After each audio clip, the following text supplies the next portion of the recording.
అందరికి. ఎలా ఉన్నారు అందరూ? ఇవేంటో తెలుసా? ఇట్లండి.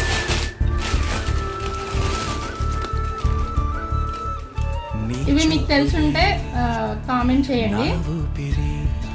ఇంటి దగ్గర నుంచి మా మమ్మీ పంపించింది పెసరకాయలు.